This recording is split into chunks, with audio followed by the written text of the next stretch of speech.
Hello, welcome to Double Entendre Training. My name is McLean and I currently live off-grid in Alaska, and I wanted to share with you guys how I stay in shape while not having access to a gym. So I'm going to give you guys a basic structure of a workout with a warm-up, some power, some strength, and then how to progress and regress said exercises. So whether you live off-grid or you live in your mom's basement and don't have access to a gym, this video is for you. If there was one exercise I could choose to do for the rest of my life and that I couldn't do any other exercise, it would be walking. Walking doesn't only help you physically, but also mentally as well, especially if you're walking outside. As humans, we evolved to walk and run. We can walk and run very, very far distances compared to any other animal. And so it's almost as if when you walk, you are fulfilling your purpose as a human, as a species. Walking is not necessarily difficult, but it could also not necessarily be easy either. Walking can help you lose weight, it can help you maintain muscle, it can help you digest food and balance your metabolism. It helps your mental health, not only by getting exercise and helping you think, but also vitamin D, which is essential for your immune system and mental health. So the first thing you should implement to be healthier and more fit is a daily walk.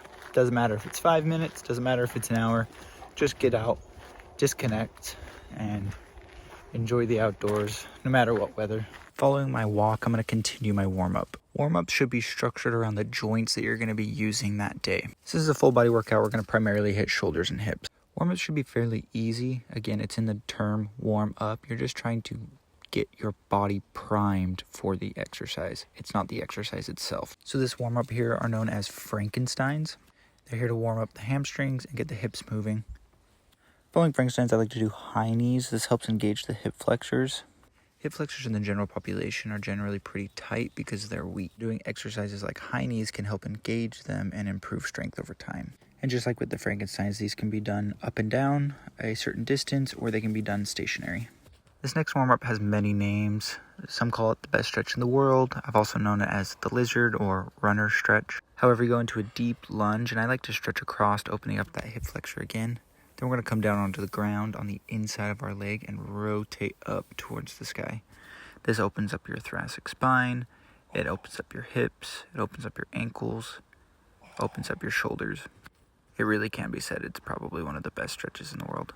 Also, don't judge me for wearing gloves. Everything's kind of wet and muddy, and I'm not trying to put my hands in that shit.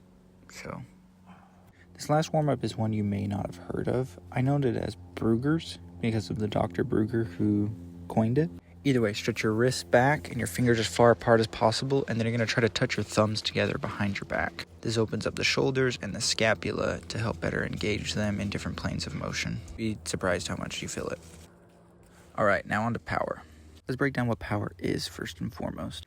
And ignore my awkward ass run. I don't do this often, especially not on uneven terrain like this. The technical definition of power is force times velocity. In an exercise sense, you can think of it as doing something heavy or strong as fast as possible. So sprinting is a really good example of power. You're going to do a particular exercise, whether that's running, jumping, moving weight, and you're going to do as heavy of a weight as you can, as fast as you can. Key thing here is you need to give 100% effort. This is not cardio. A lot of people do power exercises as cardio. Let's use sprinting for an example. If you're going to sprint for power, you're going to sprint as fast as you can for as long as you can. The minute you can no longer give 100% effort, you're done. See, I'm only sprinting a pretty short distance because I don't have a lot of power. If it were cardio, I would just go for a run.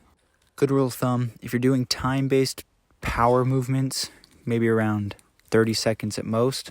If you're doing rep-based power movements, no more than 8 reps, but you really want to be in the 3 to 5 rep range. Once you're done with your power, you're going to move on to the strength phase of your exercise. Now, for the sake of simplicity, I'm going to encompass hypertrophy and muscular endurance into strength.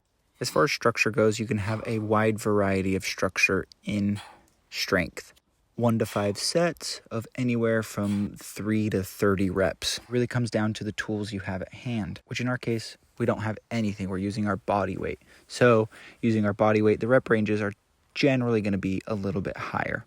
Now you got to think smarter as well. As you can see with this push-ups, I have done multiple variations of these push-ups to make them either easier or harder depending on your level. This principle is known as progressive overload, and it's the key to your success. If you can do 100 body weight squats and you do 3 sets of 10, it doesn't serve you any purpose. So you need to either do more repetitions or find a way to make the exercise harder. An example of this would be switching to split squats. Instead of using both legs, use one leg. The example of the push-ups, you elevate your feet to make it harder, or you bring your hands closer together. Now let's talk about exercise selection. Now, whether you're working out 1 day a week or 5 days a week, there's a lot of different ways you can structure the split up of the muscle group. However, since this is beginner focused, I find it the best way to do it is have the goal of 1 to 3 times per week, just do a full body routine. So what does that look like? There are 5 core movements I look for in any routine. An exercise where you push something with your hands, an exercise where you pull something with your hands, an exercise where you bend at the knee, and an exercise where you bend at the hip, and finally, core. Throughout this video so far, I've shown numerous examples of these. However, there are many, many more. And yes, some exercises may be better than others, but don't stress about it too much. Find something you like and that is challenging enough for you. And then, like I talked about before, continue to progress it and make it harder and harder. Now, something I do want to touch on a little bit is back exercises. When it comes to calisthenics or bodyweight exercises, exercising your back is very, very difficult without pull-ups.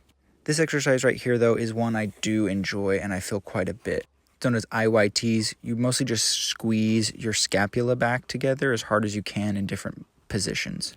Okay, and now the final principle I want to talk on, and it is the most important principle, and that principle is consistency. It doesn't matter what you do or how well you do it, as long as you do it enough, you will see success. You could have the perfect program in the world, and if you're not consistent, it doesn't matter.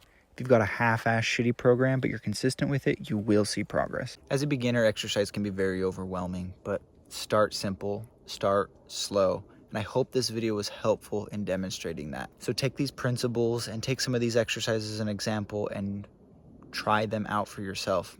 And clearly, as you can see, you can do them anywhere. I'm in the middle of fucking nowhere, and I'm able to do some exercises to keep myself fit and keep myself healthy.